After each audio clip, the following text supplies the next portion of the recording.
Good morning. Whether you're joining us in person or via live stream, we welcome you to the opening program of the Ethical Humanist Society of Chicago's Fall 2021 season. My name is Sherry Pollack, and I'll be your moderator for today. This season, we plan to continue offering a hybrid schedule with some speakers joining us in person and others virtually. The building will be open for programs on Sunday mornings with seating limited to 30 attendees. Audience members will be fully vaccinated and properly masked and reserve their seats in advance on Eventbrite. With that out of the way, to build a better shared understanding of who we are as a community and what we as humanists believe in, we typically begin our programs with a brief reading or quote, and this one comes from the Humanist magazine. Humanism is a rational philosophy informed by science, inspired by art, and motivated by compassion. Affirming the dignity of each human being, it supports the maximization of individual liberty and opportunity consonant with social and planetary responsibility. It advocates the extension of participatory democracy and the expansion of the open society, standing for human rights and social justice. Free of supernaturalism, it recognizes human beings as a part of nature and holds that values, be they religious, ethical, social, or political, have their source in human experience and culture. Humanism thus derives the goals of life from human need and interest rather than from theological or ideological abstractions, and asserts that humanity must take responsibility for its own destiny. Our Sunday programs address a wide variety of topics, including current events, philosophy, arts, and sciences, to name just a few. Today's presentation, Highly Irregular, The Weirdness of English Explained, is part of our ongoing programming related to humanities. I'm thrilled to welcome back Arika Okrent, who is a linguist and author of In the Land of Invented Languages, which she spoke to us about here about 6 years ago. She worked in a brain research lab on her way to a psycholinguistics PhD from the University of Chicago, and now writes about language for various publications, including Mental Floss, The Week, Smithsonian Magazine, Popular Science, Slate, and Aeon. Sean O'Neill is an illustrator and writer living in Chicago. He's the creator of the Rocket Robinson series of graphic novels for young readers. Arika and Sean are also known for their series of live drawing whiteboard videos on language and other topics produced by mentalfloss.com. And if you haven't seen them, check them out. They're really awesome. They're with us today to discuss and draw the topic of their new book, Highly Irregular, Why Tough, Through, and Dough Don't Rhyme, and Other Oddities of the English Language. Arika and Sean, thank you so much for being here.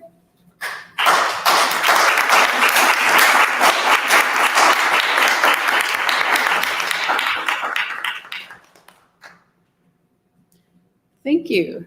Thank you so much. Sherry didn't mention also we've been friends for about 40 years now, so it's nice to be here, and I'm glad to be able to do this and take this opportunity. I'm also glad this is the first time I've given a talk on this book, and this is also the first time we've done this kind of performance with Sean live drawing as I talk. I think this may actually be the creation of a new art form entirely, the live illustrated talk. So it is a little experimental, so we'll see how it goes.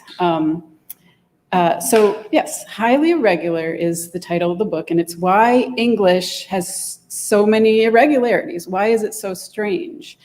The original working title of the book, however, was different from the inception of it through the writing of it until pretty close to the very end where it was coming out. The working title was What the Hell, English? They decided not to go that way for various reasons, but that is the mood of the book. That captures the feeling of it. What are you doing, English? What's going on here? What the hell? Why this? So that title was demoted. It's now the title of the first section of the book, where I introduce what kind of weirdness we're talking about here. It's not what you might think at first. We're not talking about mistakes like, why do people say I seen it instead of I saw it? Or why do people say library? It's not about those kinds of things. What we're talking about is Fully accepted, grammar stickler approved, endorsed, highest level, 100% accepted standard English. That English is weird. And if you're a native speaker and you're used to speaking English all the time, using it, reading it, writing it, you might not notice how weird it is. Then one day, you accidentally write OV for of, and you correct it, you erase it. But as you're doing that, you think, well, why isn't it OV? Like, that seems like a better way to spell it. Why of? Why do we spell it that way? Or maybe a kid asks you, why do we go slowly but not fastly? And you have no answer. There's no rule that lets you say why one is okay and the other one isn't. Or you ask a non-native speaker, a colleague at work or something, are you ready to go over the report? And he says, yes, let's go it over. And you realize you can't explain why that's wrong, but look it over is fine. How are you going to explain that? What's the rule there? English is full of stuff like this. And some of these inconsistencies get jokes. Why do we drive on a parkway and park on a driveway? Or why do noses run and feet smell? We have jokes about some of these things. We have memes about these things, or listicles of why English is so strange, or TikToks, if that started too.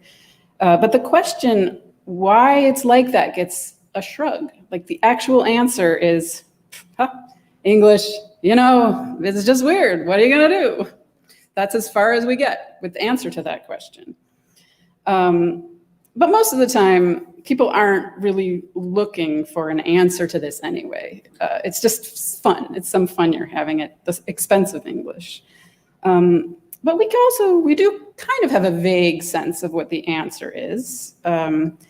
It's going to be something about the history, right? English got to be the way it is over the years because of various things that happened in its history. We might, something about the Norman invasion and the many different languages and cultures mixing together and all the borrowing from different languages. And yeah, it does have a lot to do with that, with the history of the language. But saying that is just a slightly more detailed kind of shrug, right? English, it's got a complicated history. What are you gonna do?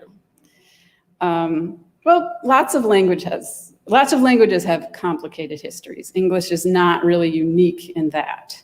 But how exactly does the history affect how the language ends up? How does English get its own particular kind of weirdness? It's not just weird, it's weird in specific ways, and it's weird for specific reasons. And that's what this book is about. And we're gonna show you a few of those reasons today.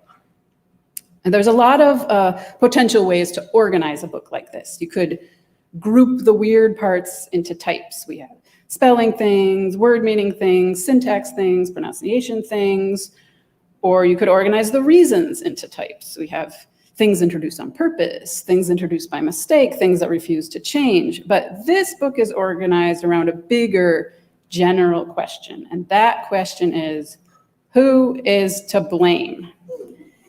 And if you organize it this way, not only do you get a little emotional outlet for your English frustration, like, yeah, let's point fingers, who made this mess? You end up with a nice compact history of the language, not anchored to dates and kings and battles and those kinds of things you have to memorize, but to outcomes that we see and deal with every day. So the quick overview version, who can we blame? We've got the barbarians. This is the oldest layer, the Germanic tribes who set this language down in the beginning. We've got the French. That's the Norman invasion, the French take over. That introduces a lot into English. We've got the printing press. We start putting English down in hot type and where spelling gets developed and things get spread around. That has a big influence. And then we have the snobs, who are in the 19th, 20th century, people who decided we're gonna make some prescriptions here about how you should do things, what the right way to do them is. And all of these things that kind of go in that order, historical order, have an effect on what happened. And so we'll go through them in that way, in that historical order that way. And I'll tell you a little bit about who these groups are in relation to English and give an example of something specific we can blame on them. So we'll start with the barbarians. They're called the barbarians because they were from the non-Roman world. And the word barbarian comes from the impression of the languages they spoke. Bar, bar, bar, bar, bar. That was the way of blah, blah, blah. The barbarian means blah, blah, blah, barbarian. They spoke these, they didn't speak Latin languages. They spoke something strange, something weird. These Germanic languages. And Germanic languages, it's not German. It's that the tribes in Northern Europe, they speak a language that's all descended from a more ancient language that turned into German, turned into English, turned into Norwegian, turned into Dutch. Those are all Germanic languages. So these tribes set down the language after the fall of Rome. They took over Great Britain. They laid down the language. And then there were later incursions from different barbarians. The Vikings from the north came in and they made some adjustments. They put down their own influences. This is the old solid foundation of the language, and it's still there. It's English at its core, despite all the other layers, a Germanic barbarian language. And one of the things we can blame on that is this GH, the GH in spelling. What's going on there? Through, night, cough. What is that GH? There's no G or H in any of those words, but we spell them all with this GH. What is that doing there? That comes from this layer. So if we look at some of those GH words, what is the German equivalent? Night, Nacht. 8, acht. Laugh, lachen. Through, durch. Neighbor, Nachbar. What's that sound in there in all those words? That ch. English used to have that. Not because it came from German, but because it came from this older layer, this older ancestral language that turned into German and also turned into English. That had a ch. And English had a ch in the beginning as well. And a couple 100 years into this English development, the Romans came back to spread Christianity. The missionaries came. They found this weird barbarian language, this weird English sounds. They have to write it down so that they can spread the gospel in the language they're dealing with. Latin alphabet does not have a letter for that. They don't have a way to write that sound. So eventually they came up with this GH as a way to represent it. And over the centuries, the vowels shifted for various reasons, and that ch sound disappeared. It hung on for the longest in Scotland, where you would have loch and lachlan, and even some, they would say things like neich, bra, bruch, munlich, neit, with the ch sound in there. It hung on for the longest there, but it eventually disappeared. But the GH stayed because it didn't disappear before the writing got set down. So when we see that GH in spelling and we wonder, what is that doing there? Why do we have to write that? It's a throwback to our barbarian ancestors and how they said things. It's the old bones of the language.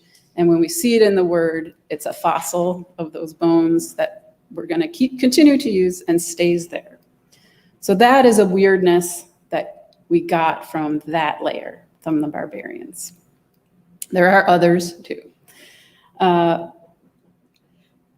So the next layer, let's see, I haven't seen any through. Oh yeah, there, okay. So that's the GH fossil.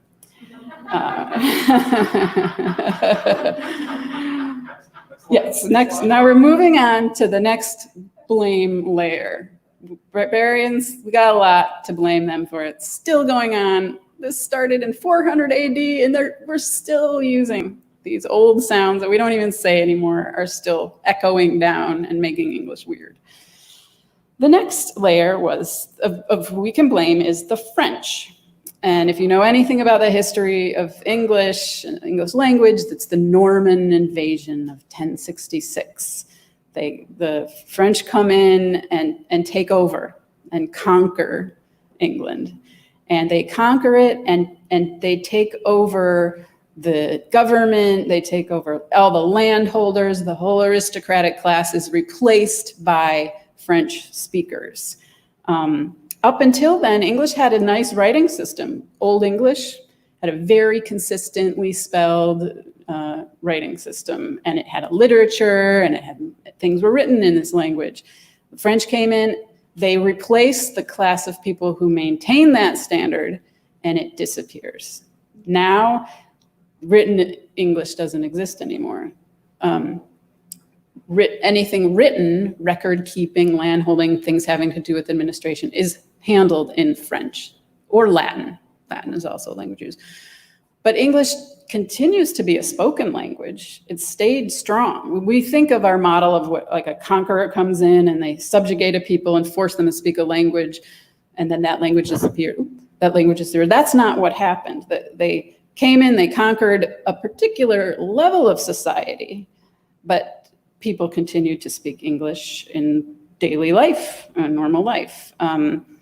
French didn't enter the language from the ruling class making everyone else speak it, but because over the next few hundred years, that ruling class eventually started speaking English. And when they spoke English about official things, about these higher level society issues, they didn't have the vocabulary because English was fine in the fields, in the kitchen, in the workshop. It wasn't for doing law and government and treaties and things like that. So when these French speakers turned into English speakers over centuries, they're speaking English now, but when they are speaking about these higher level things, they got to grab a word, and they grab a word from French or Latin, because that's what they have words for these things. And this is how a lot of French gets mixed into English during this time. And the specific thing we can blame on French in this case is the massive vocabulary of English. It has so many words. So this major vocabulary expansion in official things gave us words like, these are all from French: govern, measure, money, account, debt, rent, pay, court, contract, crime, claim, proof. We got all that from French a long, long time ago.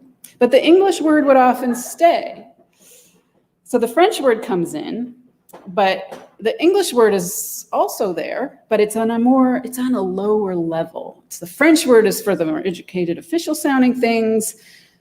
We've got the French word people, the people that you rule.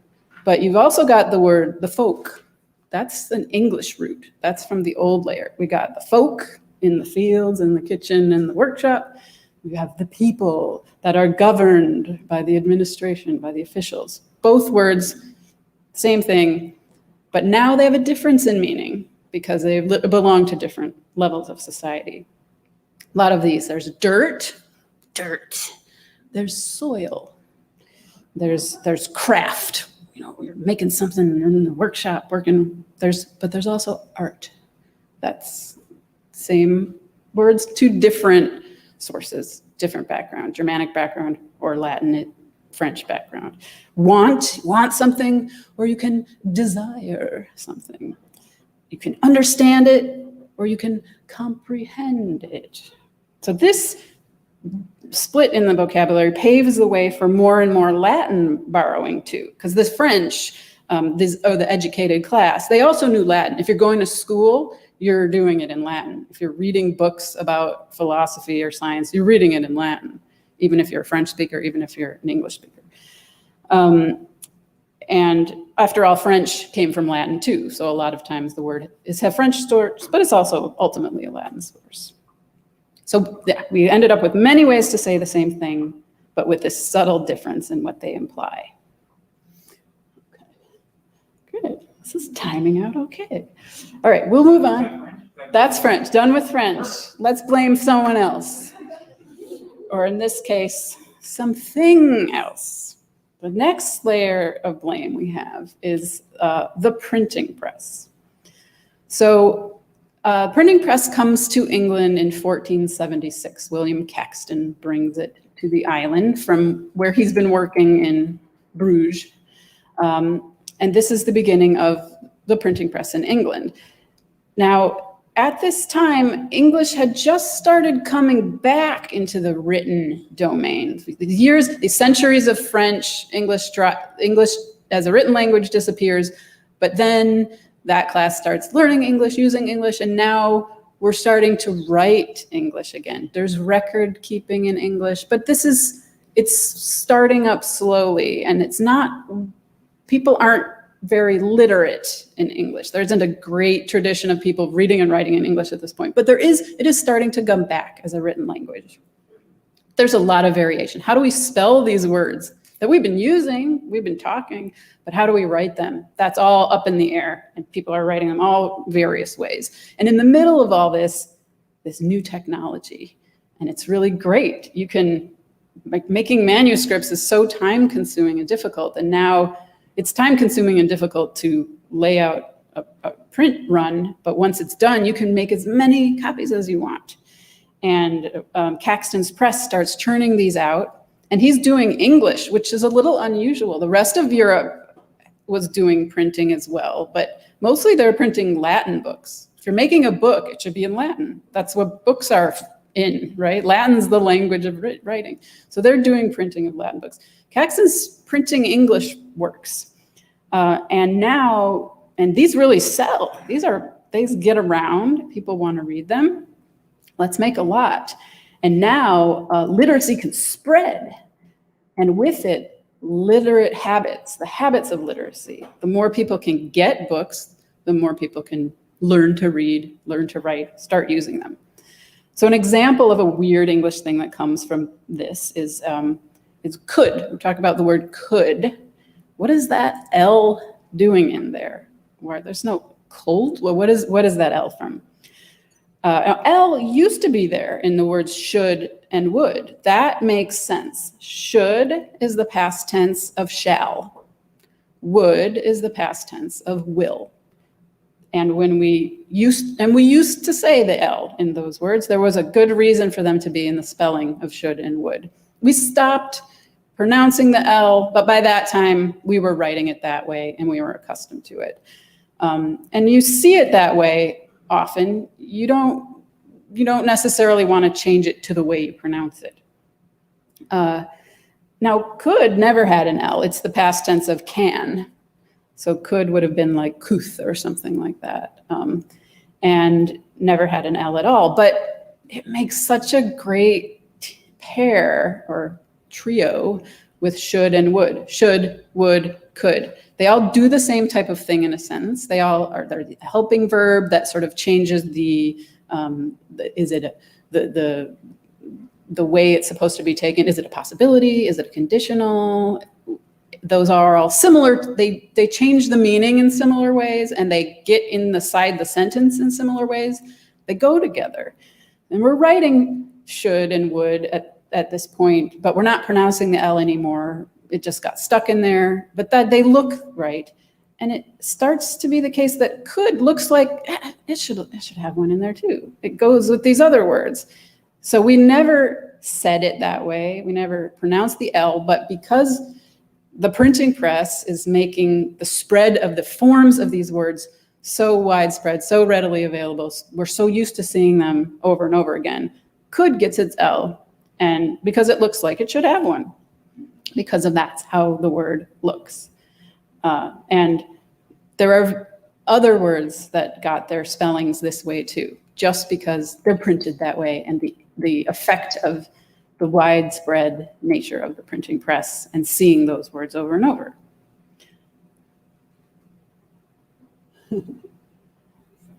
So that's a printing press. So Those are things we can blame on the printing press. And those had a huge effect on spelling, which is probably the thing people are most annoyed with about English and how weird it is. English spelling is very weird. So next we can blame the snobs, as I mentioned before. So by the 17th century, English is back. We got Shakespeare and Locke, Milton. Like, English is a literary language. It's back. It's getting bigger. Latin is not the only respectable game in town anymore. You can do your whole education in English now, but there's still a lot of insecurity about English. Latin, scholarly, noble, elegant, logical. What is English? This kind of barbarian language that wiggled its way in, and we use it now, but maybe we should spruce it up a bit. Latin, we know Latin's a real language of logic, of beauty, of truth. Let's try to get English up to that level. That's a good thing to do. Maybe we could help it along by making it a little more like Latin. So one of the effects that this had was giving us silent letters in a different way. Words like salmon got an L in there. We didn't say, we got salmon from French, which was saumon. We never had an L there. And receipt, there's a P in receipt. What's that doing? We never said receipt. We got that from French, recette. There was never a P there when we got it. Why is there a P there now? Well, we said, let's play up the pedigreed bits of our language. We have this word salmon, but ultimately it comes from Latin salmo. We have receipt, we got from recette, but ultimately it comes from Latin recept. And we are this time borrowing other words from Latin like receptive and receipt, receptive. Okay, well, let's put the P in there. That dresses it up a little. So debt gets a B in there. We know debt we got from French, D-E-T-T-E was how it was spelled. And now we see, it comes from debitum. Let's put the B in there. But we don't change how we say it. We just gussy up the spelling a little bit. Or scissors got its C in this way. And even words like diarrhea and phlegm, like those were in English for a long, long, long time. As diarrhea was D-I-A-R-I-A, was how you would think it would be spelled. But then it got dressed up a little bit with this Greek and Latin roots. So we got diarrhea with its extra R's and the H, and we got phlegm, got its G in there, even though we had never said it with a G in there. So we're dressing up the language, making it look better. And there are a lot of aspects of English that we got from the snobs saying, let's make it a more elegant, upscale language by doing these things. Why do we even have to say things like, Latin plurals, like alumni and things like that? That makes us feel it's a little classier. And those are annoying things that we just have to learn that make English weird. Those are some of the few things we can blame on the snobs. There's a lot more. Once you try to mess with the language and meddle with it intentionally, you're gonna make things weird. You're not gonna be able to do it across the board in a consistent way. One thing gets it. We say receipt has the P, deceit doesn't. Why not? We say deceptive. There should be deceit should have a P in there, but we didn't do that one. We just did receipt. We just have to learn it. All right, so that is the snobs. And I can't really see whatever. So there's a lot of blame to go around. History does things to language. Some parts change and give us these innovations and offshoots and new rules, but some parts don't change while everything else changes around them. And this gives us these fossils that end up as these little weird lumps in an otherwise or orderly system. And each layer of history can be blamed in both these ways. The barbarians, the French, the printing press, the snobs. Some things change, some things don't, that they don't do it in a coordinated way. But there's one more to blame, and it doesn't come in order after all the other ones. It has been there all along, because we can also blame ourselves, because language is a human habit, and humans have their own strange things that they do to language that leave us with illogical bits and unorderly bits. So words have meanings because we give them meanings. Words themselves don't mean this or that. We mean something with the word. Words have meanings because we give them meaning, and they only have forms because we speak them. We write them. They don't exist in their own place that we can then go to and find out, oh, what's the meaning? What's the form? We make those things. And we change how we do them. Some of the things we do, we flip meaning around. We like to find all the ever fresh ways to heighten the emotional impact of what we say. So one thing we do is co-opt words for negative emotions and turn them into positive emotions. So this is how we get, we have a word like terror. It's a horrible thing. It's very intense too. It's terrible. But what if something's really good and really great, and you want to say how, like, it's so great, it's like scary, it's terrific. And terrific means it's terror is at the root of terrific. Terror, and now it's great. Now that word went on to a different life. We still have the word terrible, and that still is bad, but we also have the word terrific, and that means good, because at some point we use that feeling of terror to heighten how great it was. And we'll say like, oh, that was scary good. Or we like to use negative words to say positive things because they have a lot of punch to them. Well, that was sick. That gives us an extra edge. And that's a thing we do with language. And we have done over and over and over again. Another thing we do is leave things unbalanced. We make phrases that only work in a negative form. So we can say things like, this won't take long, but we don't say, well, this will take long. There's some phrases that don't have these are technically called negative polarity items, that they work in negative frames, but they don't work in positive frames. And we have a lot of phrases like that. All languages have this type of thing. It's a human thing that humans do with language that makes it unbalanced and illogical. Why can't we say this will take long? Oh, that's what we do. We create new words all the time by sticking on prefixes or suffixes. And once we do that, then they can go on their own way independently and lose touch with the thing we made it from. And so we get a word like uncouth. We have uncouth, which we formed when couth was still the word for known and acceptable. And then we made the word uncouth, and those were both there for a while. But the couth died out, but uncouth had a life of its own at that point, and uncouth stayed.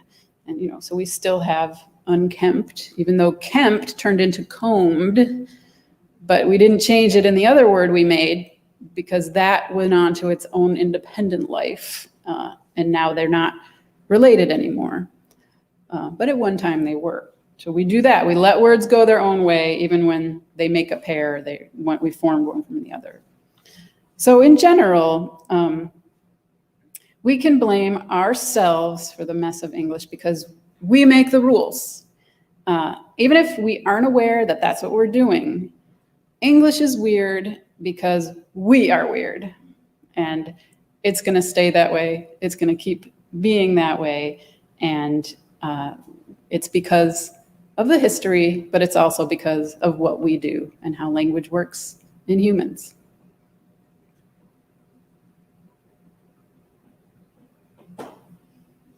All right. Yeah, pretty good. Okay, well, that's the talk.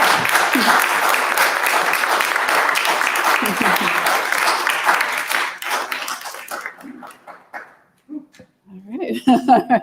Yeah, take a break.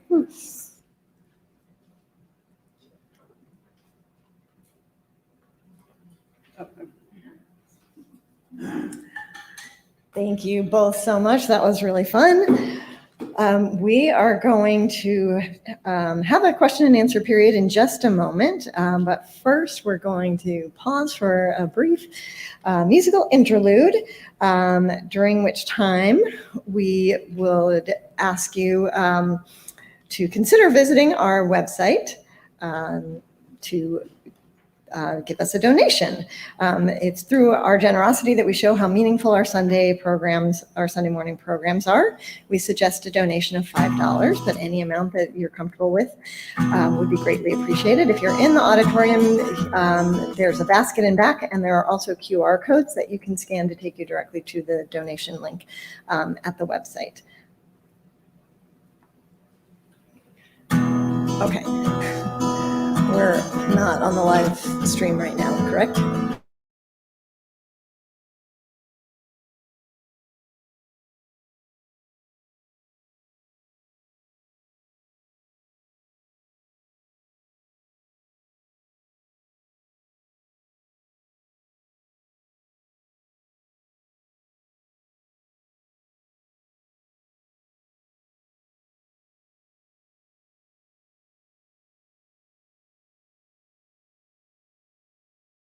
The questions submitted via the live stream.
All right, if you are on the live stream, you can submit your questions via the chat, and we will take some questions from our audience members here.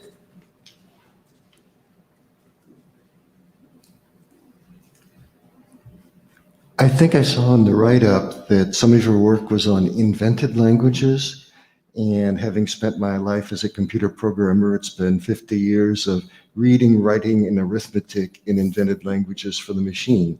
Can you tell us more, please? Well, yeah, I did a talk on that book here about, 6-7 years ago, and I guess that's up on the live stream too. But the book on invented languages is about this human urge to make language more orderly. Language is weird, it's messy, it's sloppy. Couldn't we do better? Well, maybe we are very we're very good at inventing things. Why not a better language? And it's a history of that impulse and how it works out and how it doesn't work out. And it mostly doesn't work out because English needs to be messy to be able to do all the things we need it to do. And having thought about that so much led me to, English is messy because we need it to do all the things to do. Well, how is it messy? In English especially, people complain about, well, why? How did it get that way? So the one topic did sort of lead into this topic.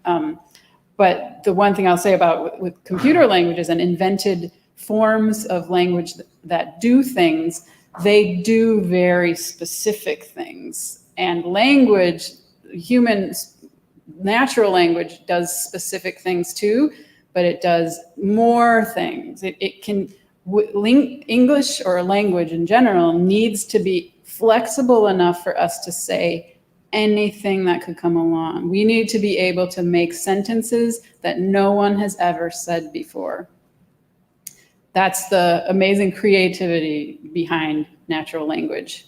But it also, most of the time, we're saying things over and over and over again. We're using same phrases and same words and same ways of saying things. And that's how they become entrenched habits.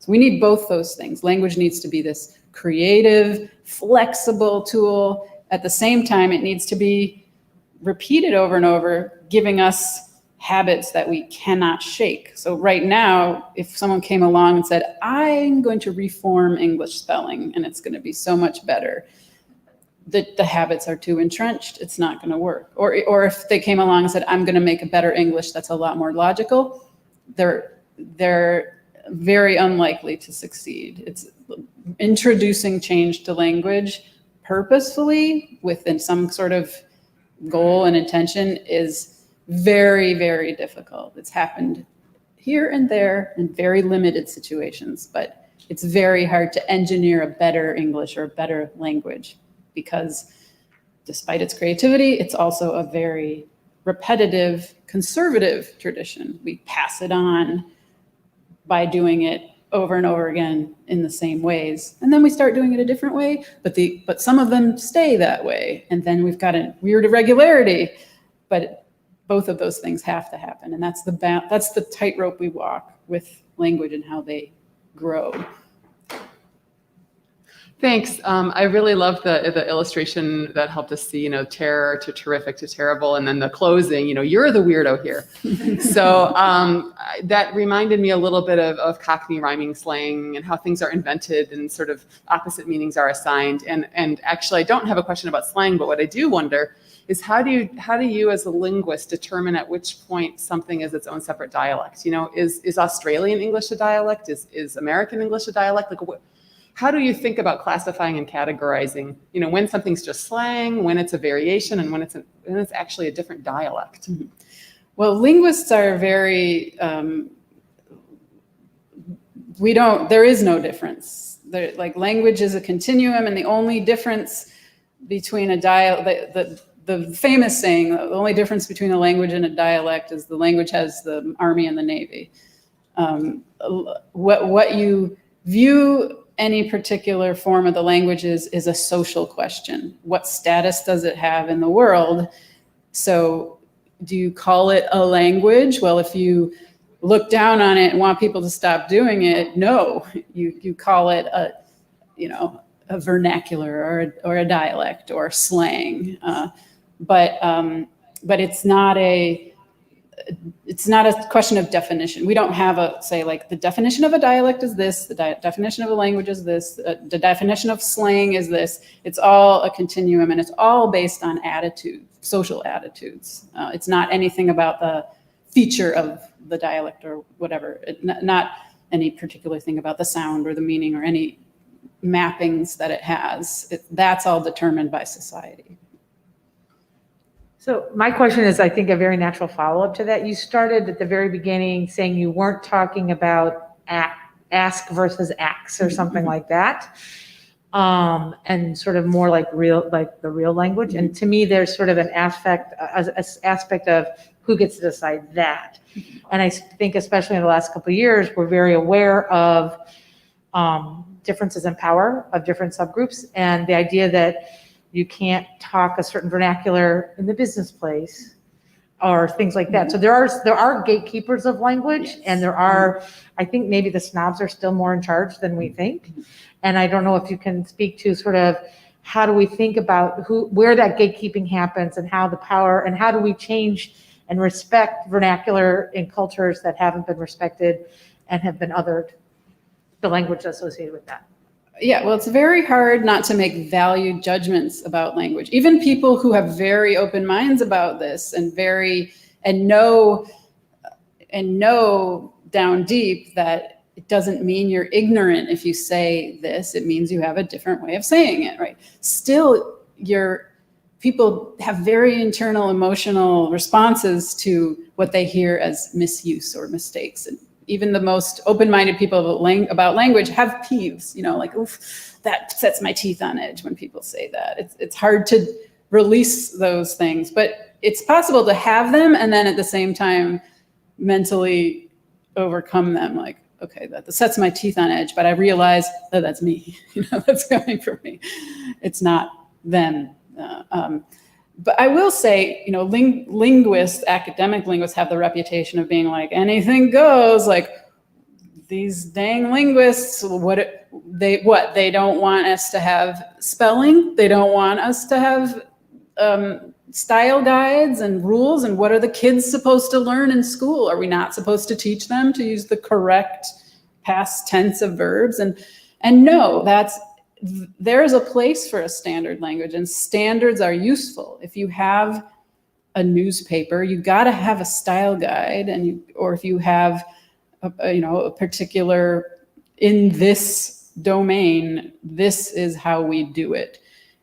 You can learn those things and also accept that what you're learning is not the law of the truth of the universe. You're learning the habit of that. If you're a lawyer, you need to learn how to write like a lawyer. You need to learn how to draft the documents in the way that we draft the documents like this. That's a standard, and that's a standard that you have to learn, and that's fine. Like, that's not a bad thing. It's not something linguists are trying to dismantle and get rid of.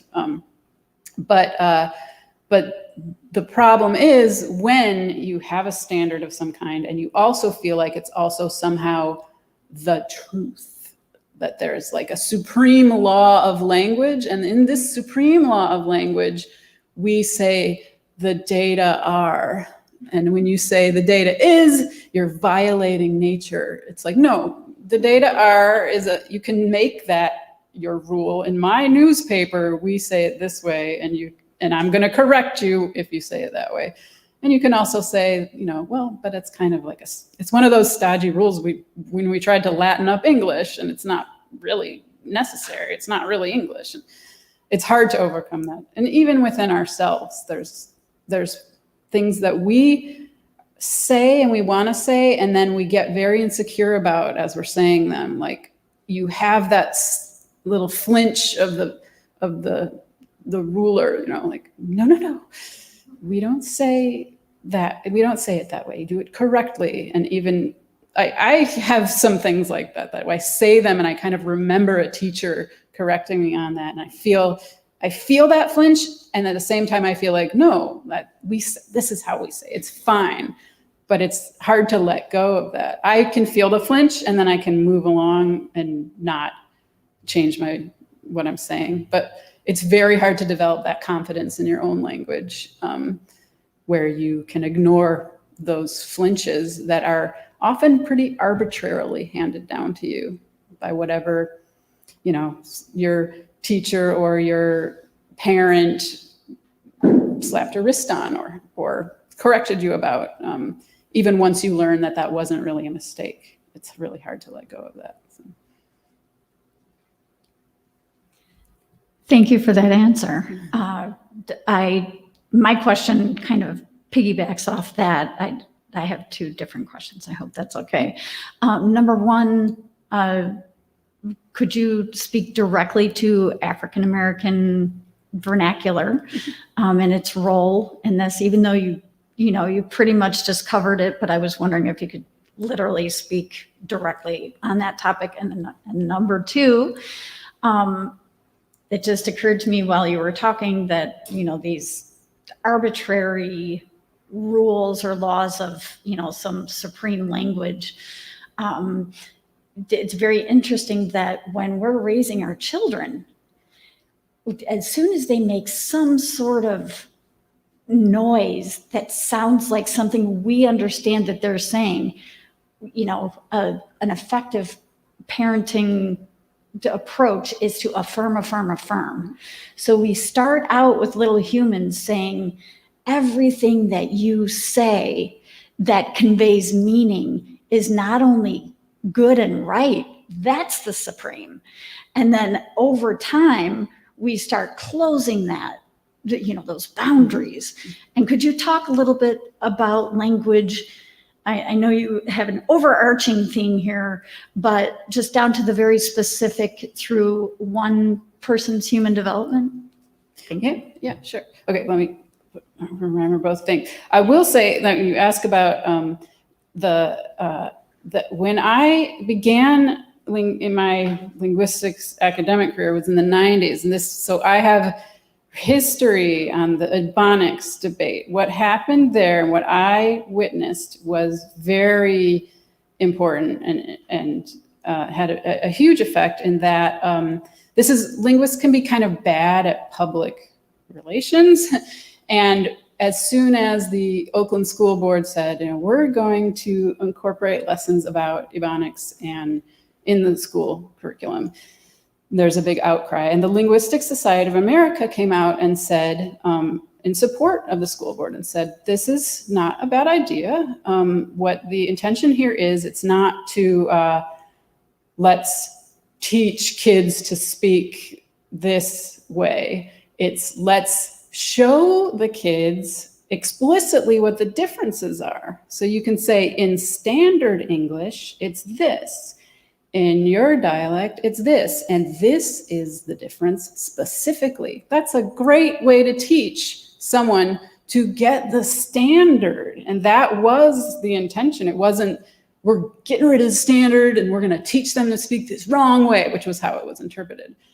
And after one of my professors had done an interview or something, and he got death threats about this, about what you're doing to language by supporting the Oakland School Board in this.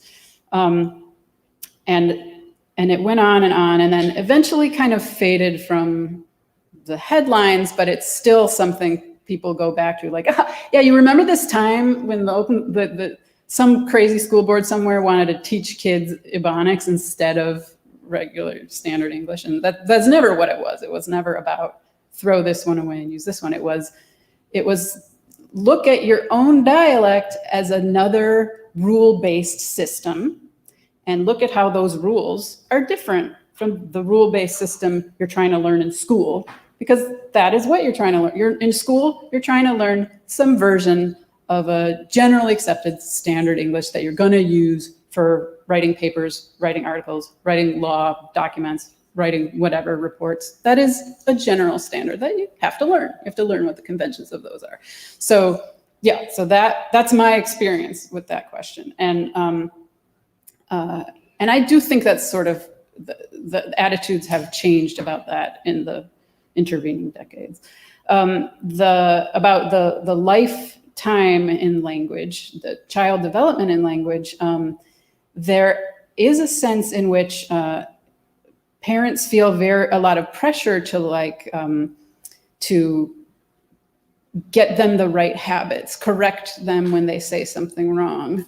And what kids do that's so amazing, a lot of the questions in this book came from kids, or not specifically the question, but the idea, well, what kids do when they make a mistake in the standard, what they're doing is more brilliant. What they've done is seen a pattern and they apply the pattern to where it should be, but isn't for some reason. So when they say, I eated all the cookies, like that's a great logical deduction there. Like we say eat, and most of the time we say, I jumped, I learned, so that should be eated. And of course it should be, but that's not what it is. You got to actually learn this irregular thing. So the kids know, kids have a real insight about language as a logical system. And we should be able to appreciate that way. Like, you know what? That is a very good mistake you've made there. And yeah, there's this, it's irrational, but this is how it actually works. Yeah. So. All right, I've got a couple questions for you from our online viewers, and we are going to get Sean involved here too. So these kind of go together. How did the speakers come up with this delightful presentation format? And specifically for Sean, are you improvising when you draw, or is it scripted beforehand? Yeah, we've never done this before. So the answer to the first question is really, it was pretty random. Arika and I have known each other for a long time, and she was writing for Mental Floss. And the way I understand it is that the editors of Mental Floss had asked her to create some video content, and she didn't have any really idea of how to create. I'm a word person, not a visual person. She sent me a message and said, I think that you had seen a couple of kind of whiteboard type videos online, and we're like, could you do something like this? And I was like, I'll give it a shot. I had never done anything like this, but I was like, let's try it. So she wrote an essay. I think the first essay was just like, why is English so weird? English spelling so weird, basically. And as it turned out, we live like half a mile from each other. So we like met in a cafe. We talked about how we would do this, and she gave me a script. And we also went to high school with Sherry. Yes. And I made some sketches, and I showed her the sketches, and she was like, that looks good. And then I set up a whiteboard in my basement and set up a camera and a tripod, and I just videotaped myself drawing all the ideas.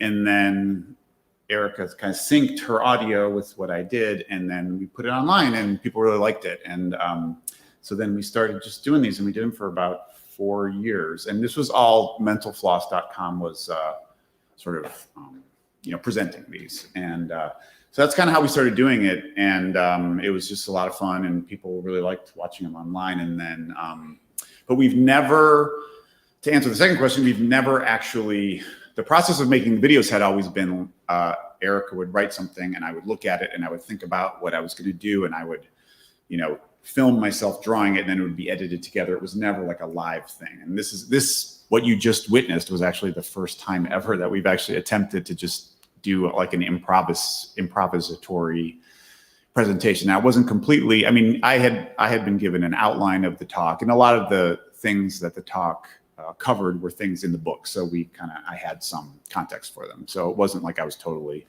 going without a net, but yeah, I think it turned out pretty good. Yeah, I'll say it's true. Like when I first, and he did the illustrations in the book. So each one of the chapters has illustrations by Sean. And when I started thinking about how it could be visual, like I said, I'm a word person, and I'm a kind of an abstract person. I always was kind of imagining like charts that would show vowel changes and things like that. But I just like, I would write something, give it to Sean, he would do it. Very rarely would there be any back and forth about what the drawings were or what they should be. It was just, I did the words, he did the pictures. And one thing that yes, Arika's a great client because she just lets me do whatever. Yeah, looks good. But also for me, like I realized that I shouldn't be involved in that because I'm not a visual speaker. And what it did was that when linguists talk about languages, we are very abstract about it. We talk about words, sounds, meanings, but Sean draws people.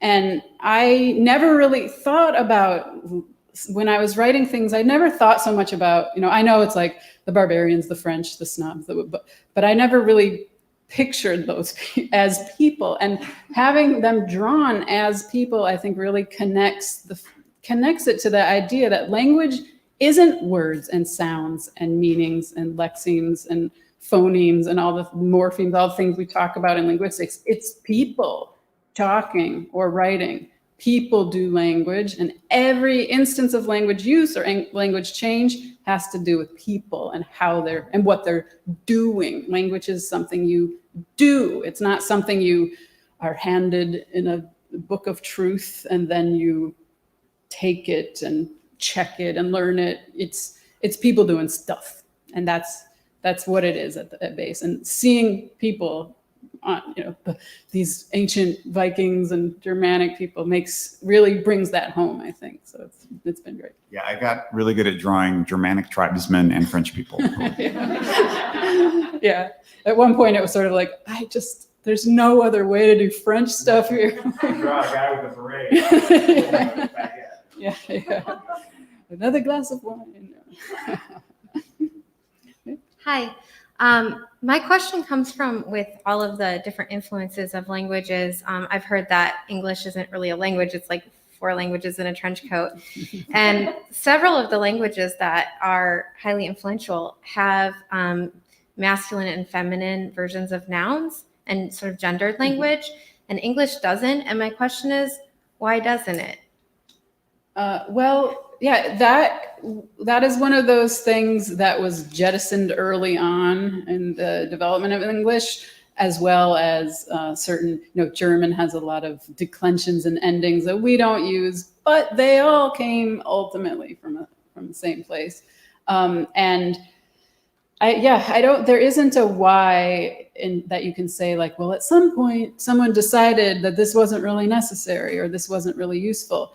People just stopped, or the sound changement that those endings got absorbed. So even when they're speaking and thinking that they're using the endings, they stop being notable so that they can be passed on and learned. And ultimately the distinction is lost sort of accidentally.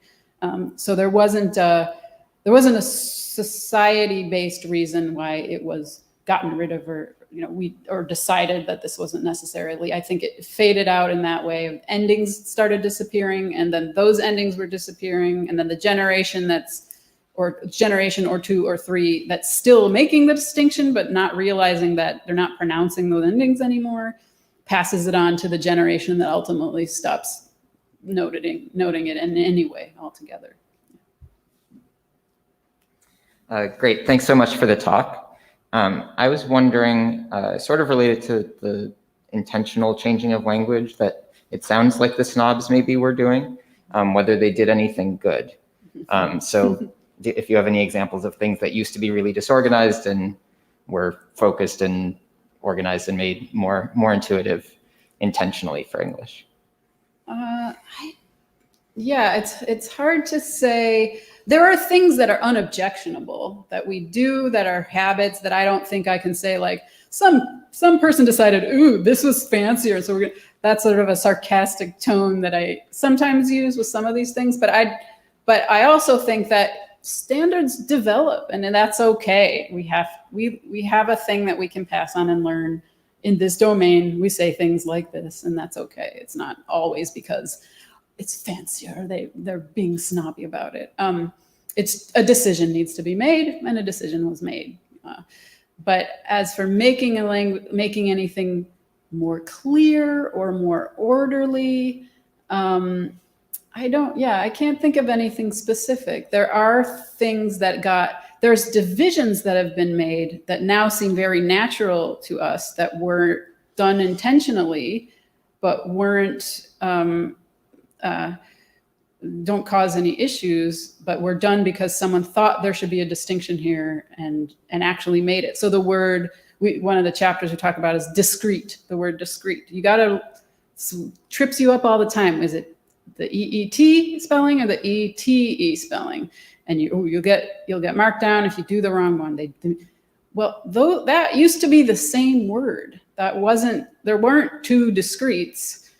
Some point someone decided that this one sense of the word should be spelled this way, and the other sense of the word should be spelled more like concrete and these other kind of technical Latin words we were getting at the time. And then that became the rule. But now we just have to learn it. But we don't do that for other, like the example I use is the word certain. So the word certain we use in various ways. I can say, oh, there's this certain guy, he comes around, and that means a particular specific person. Or we can say, I'm not certain about that, and that means something very different.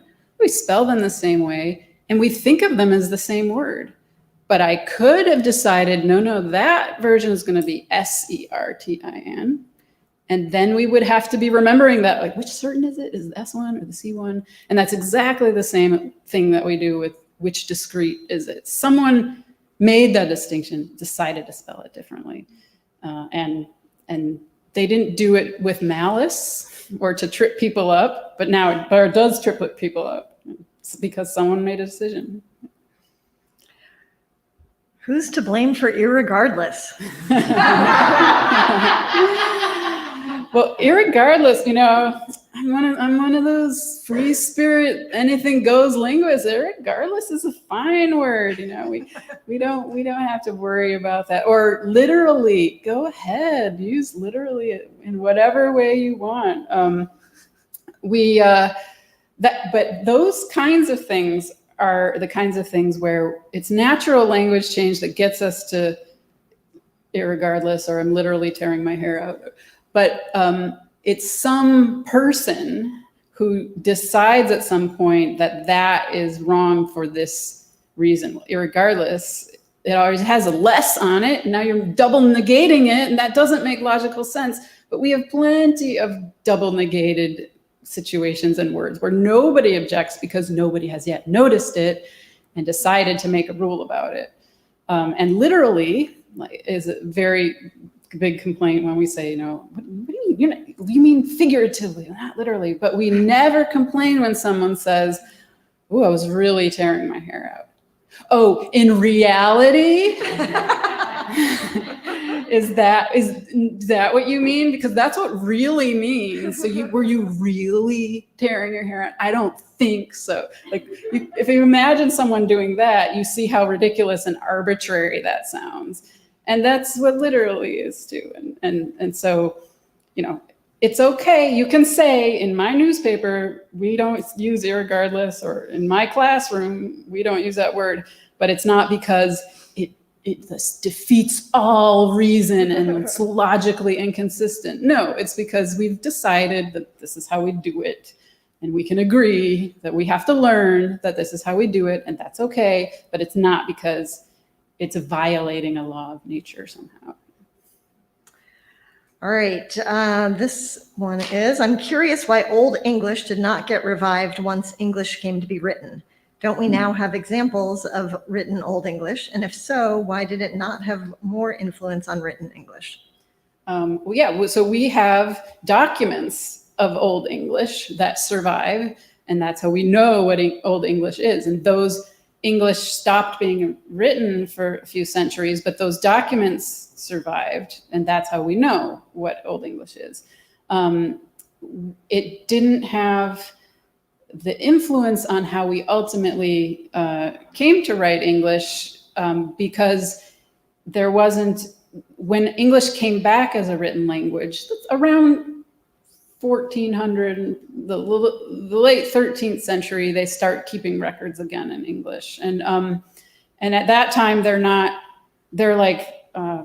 they're bureaucrats keeping records. They're not running off to the monastery to look up these old poems from the great era of Old English literature. They're just writing stuff down as they see that, kind of looks like this, and write it down like this. Can we understand it? Yeah, it's good enough. Is it the right spelling? Oh, what the hell is right spelling? We don't even have that concept.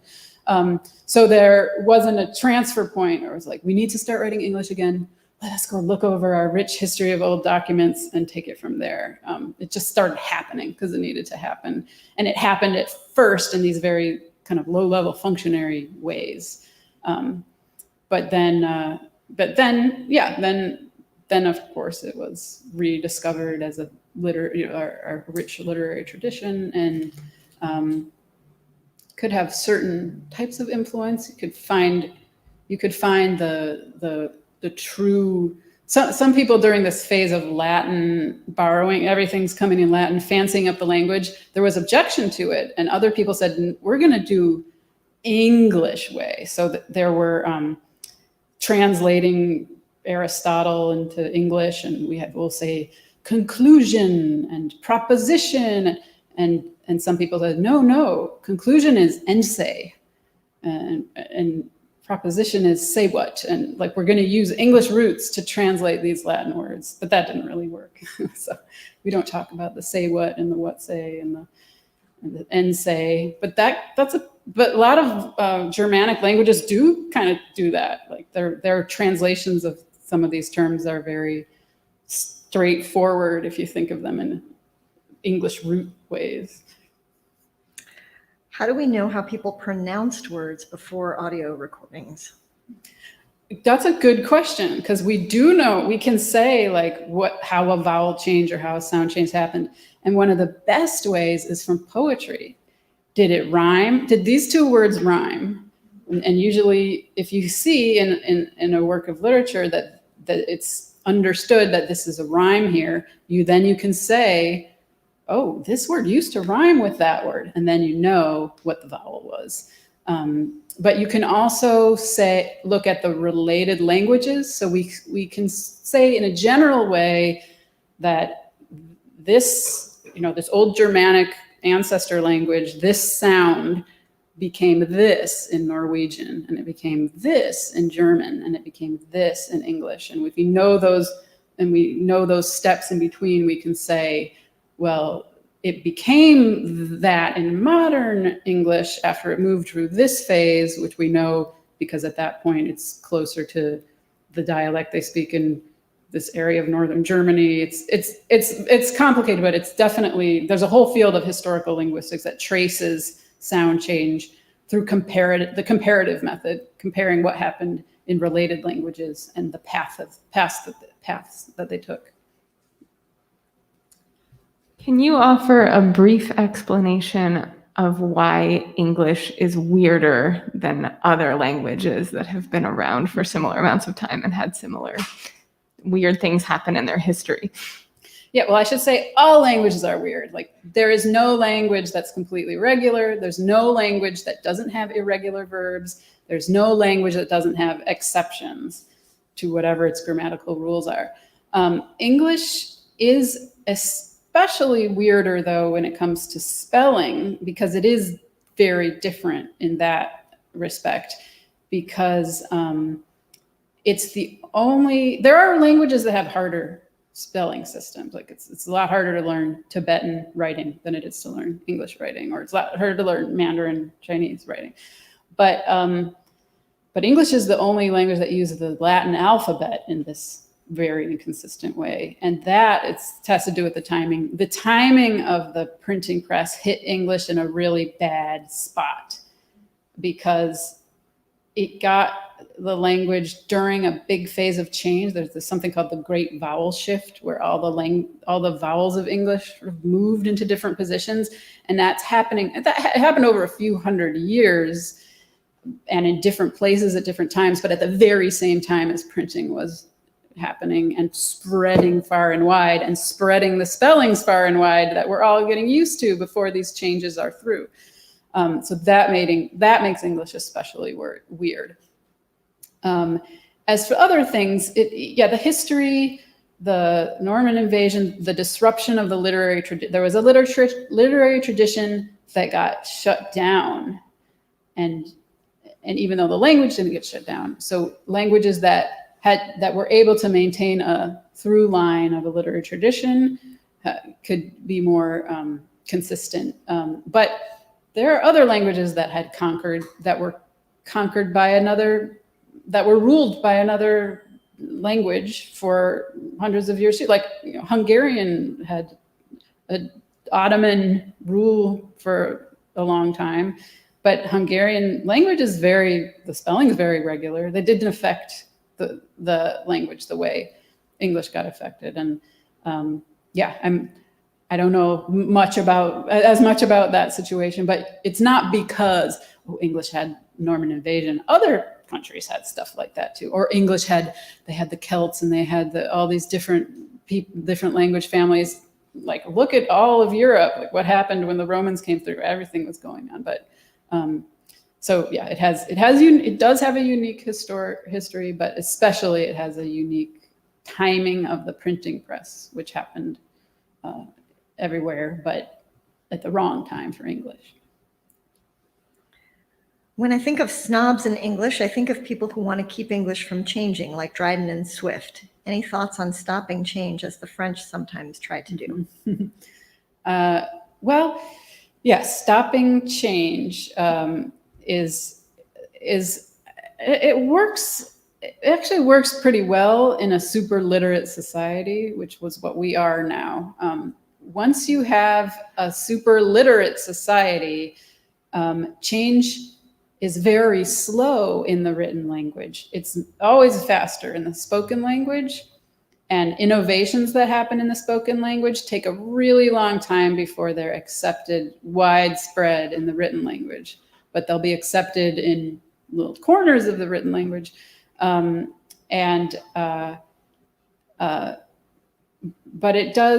they do eventually change, and it is, it's the copy editors and grammar book writers and teaching agendas, they all contribute to whether we're going to accept this or not. And there are times when a change has happened and it looks like, come on, guys, we don't really need to do this rule anymore. And then all it takes is one, the Washington Post style guide decides to change it, and then they can all change it. Somebody did it first, and now we can all say that it's okay to say hopefully at the beginning of a sentence.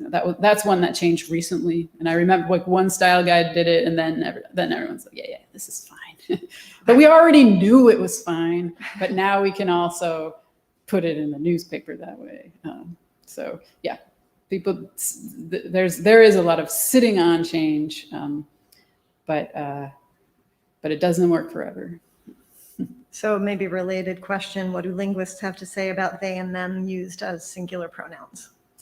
Well, this is an area, again, where linguists are always seen as more loosey-goosey permissive about everything. Because for a long time, when people would object to singular they, you could go back and pull out examples from the 1600s of singular they, of this is the neutral pronoun. When I say everybody clapped their hands, that doesn't sound unusual at all, but it's something that is not correct. Everybody clapped his or her hands, that sounds ridiculous. So that for a long time has been, don't try to come up with a new pronoun. Don't say, oh, we need a new pronoun, we need something. We have one, it's they, and it's perfectly useful, and we've been using it for hundreds of years. It is a little different in situations now. There are situations where you will use it to be gender neutral that don't sound completely natural with respect to history. I'm trying to think of one. I don't have an example at the tip of my tongue, but those are things that are innovations and becoming that we're getting used to now, that still strike a little bit as surprising or a little confusing when you first hear them. That's not the case for some of these, red pen markings of they from the past, but that's something we're getting used to. And the style guides, are of various places, are instituting rules about that at what seems to be a much faster pace than they ever have before, that you'll hear from the Washington Post style guide or the Merriam-Webster style, or different style guides are adapting faster to these kinds of things. But then you have to get them in print a lot before people actually get used to seeing them. But it's definitely happening right now. And it's confusing for me, even though I know what's going on and I accept that things can change. It is hard. The habits get so entrenched that it does take a moment to, okay, all right, that's what we're doing there. But we can't do it. Can you speak of the inclusion of Yiddish? The inclusion of Yiddish in as a language, is it a real language? Yeah, Yiddish is one of those it's a dialect, or it's not a real language. And maybe the inclusion of some Yiddish in English. I'm not sure what the intention of the question is. Yeah, I mean, I didn't even get to. We stopped at the early 20th century, 19th, early 20th centuries here. I don't talk about borrowings from Hindi and borrowings from Yiddish and all these layers that people often refer to when they talk about the weirdness of English. Like, what? It's because we just accept everything and it's a mess because of that. But I don't think that makes English very unique. I think, the word khaki or whatever that we get from, I think that comes from Hindi, is the same. It's also that in French and other languages. Other languages borrow a lot too. They tend to be better about incorporating their own spelling of those words, but all languages are borrowing all the time, and other languages have a lot of Yiddish in them and have different ways of spelling things. But anything that's had a large immigrant community has contributed a lot to the way we phrase things, the way we say things, and that's true of English too. So, and yeah, there's a lot of Yiddish layers and Yiddish ways of forming sentences that have been incorporated. Can you comment on the book published in 2000, The Mother Tongue English and How It Got That Way by Bill Bryson? Well, yeah, that is the story of all these levels of, we have the old layer, then we got the Norman invasion, then we have these next historical steps. That's a story that you can tell as a story, and it's a very good story. It's a history. And I would say that is, it's a good introduction. It's a great introduction to what that history is. But what I always wanted to know was specific effects. So that this happened, we know this happened, we know that happened, but like, what today are the things we do that show us specifically that layer of the language, or that layer of the history? It's a good book, and it's a good introduction. Can you talk about why we sometimes see in like older documents like F, where we would think an S belongs? Mm-hmm. That's a very simple, like, we just used the symbol was different, and it's sort of related to German. German has this scharfes S, which looks like a big B, and that kind of led to, we have this, our kind of scharfes S kind of looks like an F, and that's in old documents that way. But it doesn't have anything to do with how we ever pronounced it. We never said F in those cases. We just had a different symbol in the printing for writing S's that way.